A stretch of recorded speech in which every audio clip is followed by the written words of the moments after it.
This channel does not promote any violent, harmful, or illegal activities. All content provided by this channel is meant for an educational purpose only. ওয়াকফ নিয়ে ফের সংখ্যালঘুদের মন জয়ের চেষ্টা মুখ্যমন্ত্রী। ওয়াকফ নিয়ে সংখ্যালঘুদের মধ্যে বিভ্রান্তি তৈরি করা হচ্ছে। দুষ্কৃতীরা মুসলিমদের সম্পত্তি নথিভুক্তর গুজব ছড়াচ্ছে। বিজেপির হয়ে টাকা খেয়ে অপপ্রচার করা হচ্ছে, কারণ সম্পত্তি কাটতে দেব না, বহরমপুরের সভায় বললেন মুখ্যমন্ত্রী। আপনাদের মধ্যে বিভ্রান্তি করার সৃষ্টি করা হচ্ছে, বিশেষ করে সংখ্যালঘু সম্প্রদায়ের মধ্যে। কি কথা না, তো ওয়াকফ নিয়ে আমরা নাকি কিছু করিনি, এটা সম্পূর্ণ মিথ্যে কথা। আমরা সরকার থেকে বিধানসভায় কেন্দ্রীয় সরকারের এই স্বৈরাচারী মনোভাবের বিরুদ্ধে বিধানসভায় আইন পাশ করেছিলাম। এখন যে পোর্টালটা করেছি WAMC পোর্টাল এবং নতুন UMEED পোর্টাল, এর পার্থক্য হলো শুধু আপলোড করার প্রক্রিয়া। এটা সুপ্রিম কোর্টের নির্দেশে। তাও এটা আপলোড আগে কে করতো?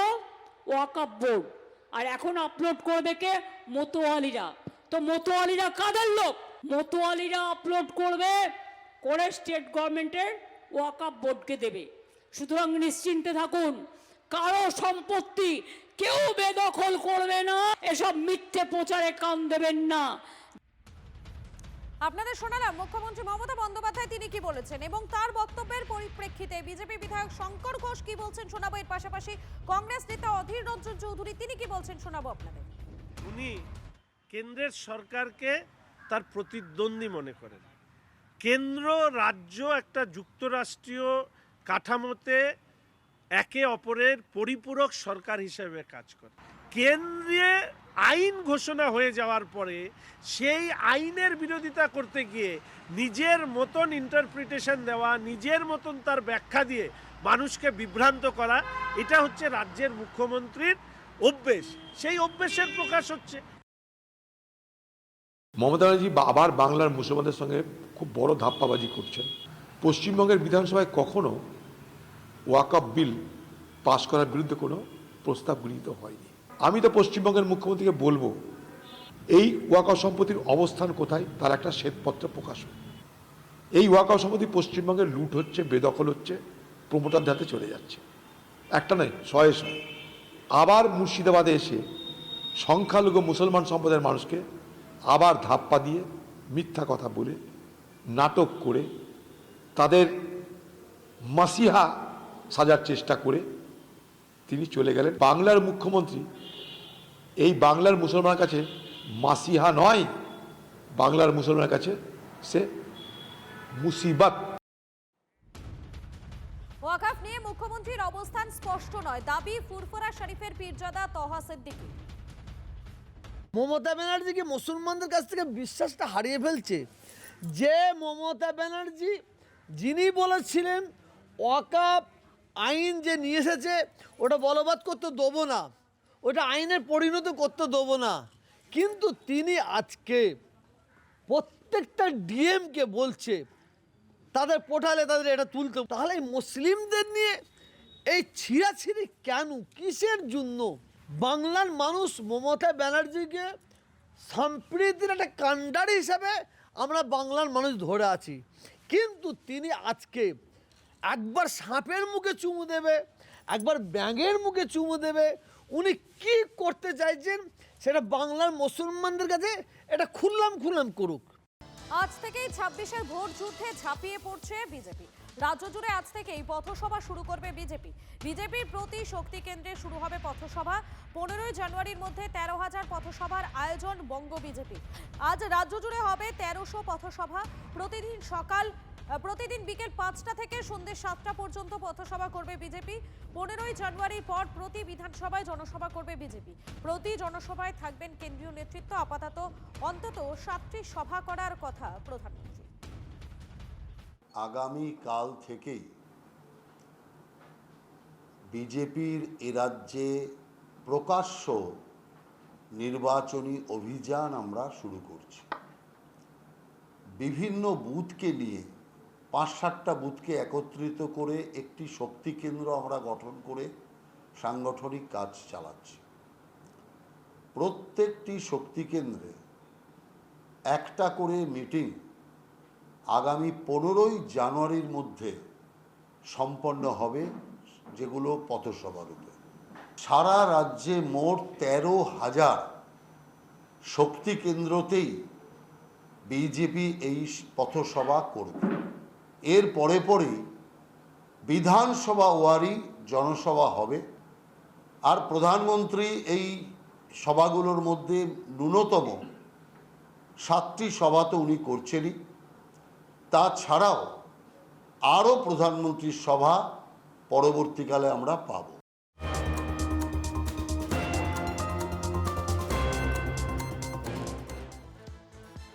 জেআরআর ক্ষমতা যে সমর্থক, তাই তৃণমূলের শীর্ষ নেতৃত্ব নির্দেশকে অগ্রাহ্য করতে পিছপা হলেন না দলের কাউন্সিলররা।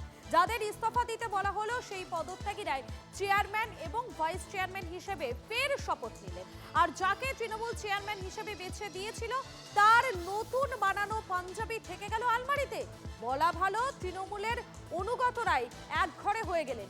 হলদিবাড়িতে তৃণমূলের এখন হারানো সুর। ভোট তো তৃণমূলেরই, শুধু চেয়ারের নাম বদল হওয়ার জন্য এটা বলেছিল, আর তো কিছু না। কুর্সির টান একেই বলে। যার বসার কথা চেয়ারম্যানের চেয়ারে, কাপের সঙ্গে ঠোঁটের দূরত্ব তার আর ঘুচল না। আর যাকে বাতিল করে দিয়েছিল তৃণমূল নেতৃত্ব, তিনিই কার্যত চেয়ার আঁকড়ে জিতে গেলেন।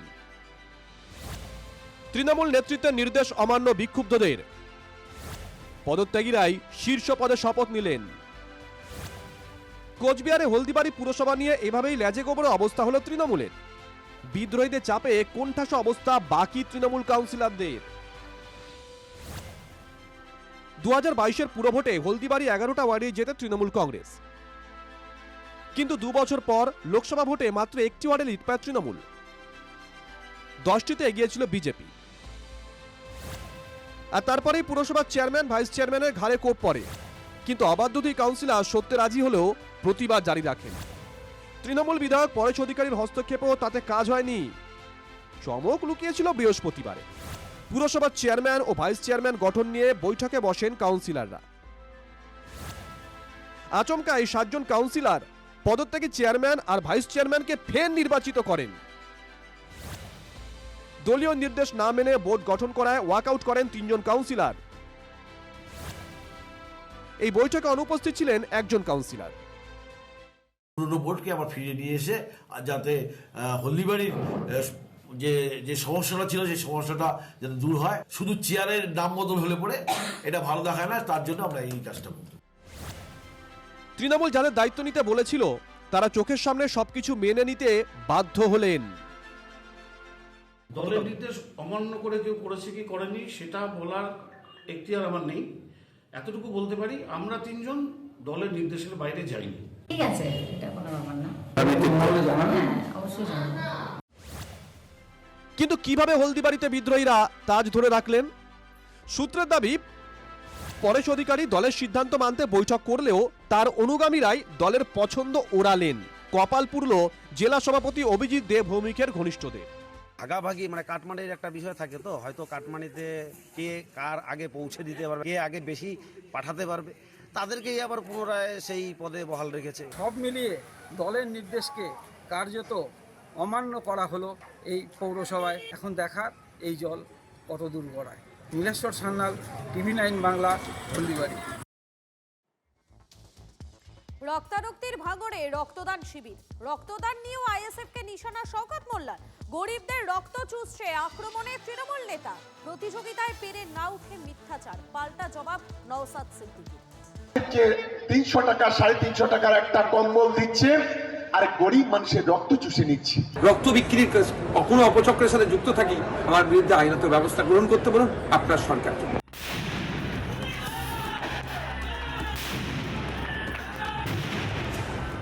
ভাঙর মানে ভয়, প্রাণের ভয়। ভাঙর মানে গুলি, বোমা, লাঠালাঠি, কাটাকাটি। ভাঙর মানে রক্তারক্তির রাজনীতি। সেই ভাঙরে রক্ত ঝরানোর বদলে রক্তদানের খবর নজর কেড়েছিল অনেকে। কিন্তু ভাঙর ফিরল চেনা কদর্যতায়। দিন বদলের স্বপ্ন দেখানো রক্তদানই এখন ভাঙরের রাজনীতির নতুন হাতিয়ার। ভাঙর বিধানসভা জুড়ে গত এক মাসে 5টি রক্তদান শিবির করেছে আইএসএফ। সেখানে কম বেশি 5000 মানুষ রক্তদান করেছেন।